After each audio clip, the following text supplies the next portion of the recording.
Welcome to God, no God. Welcome to Gods. Welcome to No Gods, No Mayors. I'm show by mayors. Welcome to an indeterminate number of gods and mayors. Hello and welcome to No Gods, No Mayors, a podcast about municipal excellence. Welcome to No Gods, No Mayors. Let's all introduce it in sync. Yeah, I love this. Welcome to Gods is definitely what St. Peter says when you get to the pearly gates. We get sort of Tiffany Henry-did. We all introduce it in one voice. It's really creepy. Welcome to No Gods, No Mayors, the podcast about municipal excellence. I'm November Kelly. I'm not the mayor for this episode. I'm co-mayor for this episode. I'm joined also by my two co-mayors, Matty Lubchansky and Riley Quinn. Hello. Hello. And our mayor is a guest. We have a guest. First time. I think this is the first time a guest has been mayor. It's true. I think that's true. Who have we elected? So I will introduce the celebrity guest mayor. It is celebrity mayor. Guest shot, celeb shot for this one. Yeah. It is friend of the show, Gregk Foley from Bloodwork, who will be doing a celebrity shot in the great game of municipal beer pong. Greg, welcome to No Gods, No Mayors. Hello, howdy. It's lovely to be here in the one-to-one reproduction Gracie mansion that you've built here. It's cool we have this, We did announce that we will be moving into the one-to-one Gracie mansion. Obviously, the one-to-one ghost is like a close friend as well. I mean, it's very nice. I was particularly taken, I'm standing in the open plan kitchen dining room right now, and I was particularly taken by the Tracy Emin style neon sign that just says, if you can't handle me at my John Fetterman, you don't deserve me at my Tiffany Henry. Yeah, we all have to record in different rooms rather than around a table because we've made a solemn vow never to do one of those like podcast videos where there's a camera in the room and we're all reacting to each other because that's deranged. Too many mayors on camera, it's dangerous. That's right. You get two mayors together, you never know what fireworks are going to happen. A single particle of anti-mayor in that room. There's no podcast anymore. Well, they're like Japanese fighting fish. They'll just start biting each other. Look, I am very excited to bring Greg on today because... Yeah, me too. Greg Listen to Bloodwork has become like a little vocal stim for me. Anytime I see an image of violence, so... More and more people are saying it. Listen to Bloodwork. You know what you can do? If you find a cool like JPEG of a gun or something, you can just send it to someone and say, listen to Bloodwork.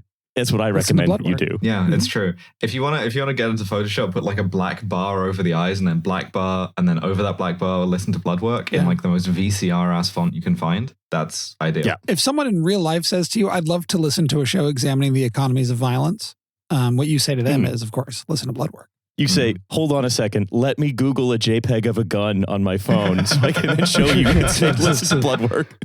The thing I advise people is if you're riding around listening to Bloodwork on public transport, load up an image of a gun on your phone and turn it to the passenger next to you. And then just smile and nod at them while saying, listen to Bloodwork. At the risk of committing a municipal sacrilege with regards to telling you to listen to Bloodwork, it's a bit like the Mayor-taculus I found in the sense that it really works, Dad.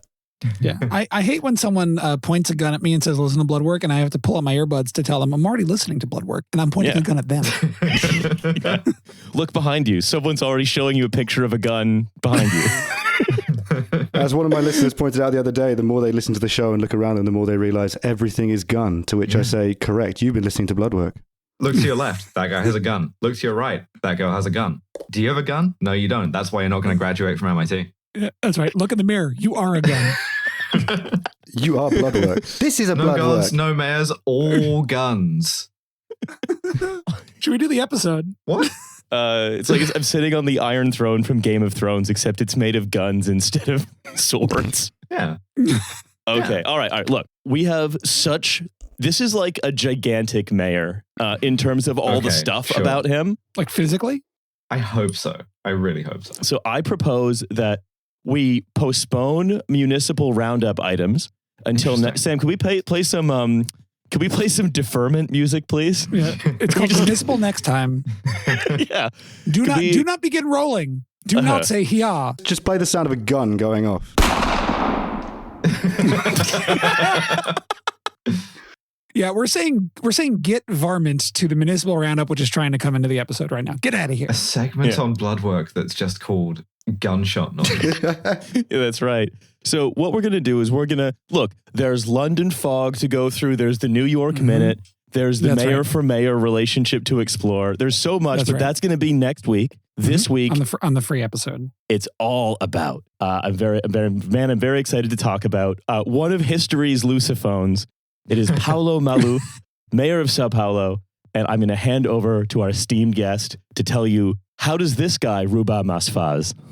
Oh, Jesus. So just to give people a bit of background in terms of my mayor-tacular experience, Riley came to me and sort of said, maybe you can find a mayor with some kind of relation to violence. And so I went away and found myself doing this very funny thing where I was going, Rhodesia, mayor, South Africa, mayor, Augusto Pinochet, mayor. And, the thing is, the mayor-tacular, like, you can't speak to it. It speaks to you. And so I went to sleep that night and I had this very strange dream where I was kind of like in this kind of like loading screen, and I was able to choose a loadout, and there was like there were no weapons. It was just cochinas and baru and açaí naturela and caipirinhas.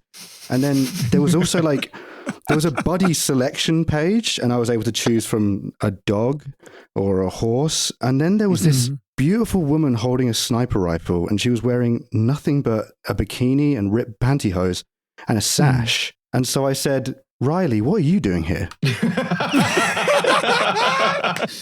If this is the thing that actually does it, we're going to give you the Order of Lenin. If there are any No Gods No Mayor fan art community out there, you know what to do. But so she leaned forward to me and she said, no, in this universe, my name is Quieta.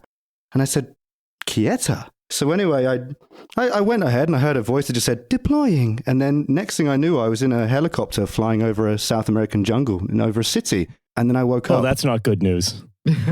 No. And so I knew what to do. So is everybody now looking at our little presentation deck that I've prepared for you? You prepared an incredible slideshow. Bloodwork, thoroughly researched. And so I'd like to introduce you to a man that I've referred to as Baron Harkonnen, but Brazilian.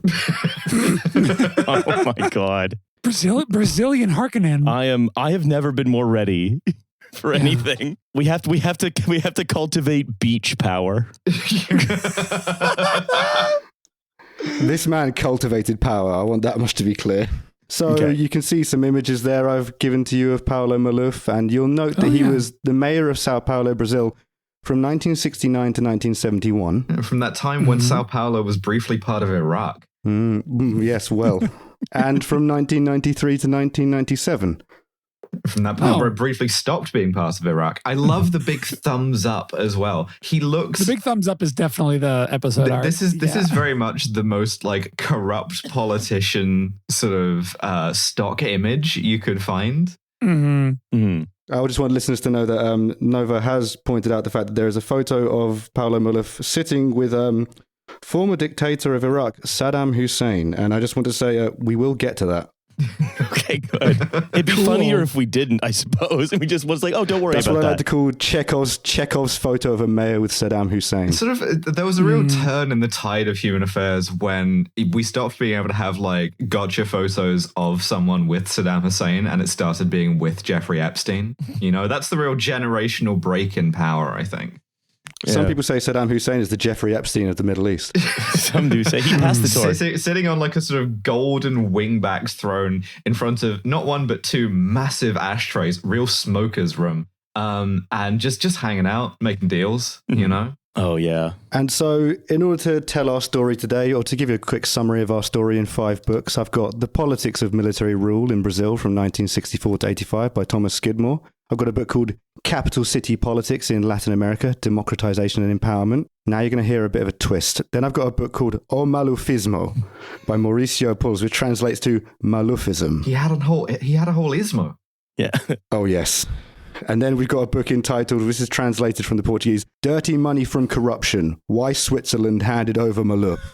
Spoiler alert for the end of this with a photo of him looking particularly reptilian on the cover as well. He's doing the thing Trump once did of like hissing through his teeth. Well, to me, the photo of him on the cover of Dirty Money from Corruption, Why Switzerland Handed Over Maluf looks like they took it at exactly the moment that the Swiss police were like, we're handing you over.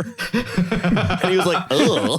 He's going, he's about to, he looks like he's about to start tucking his collar.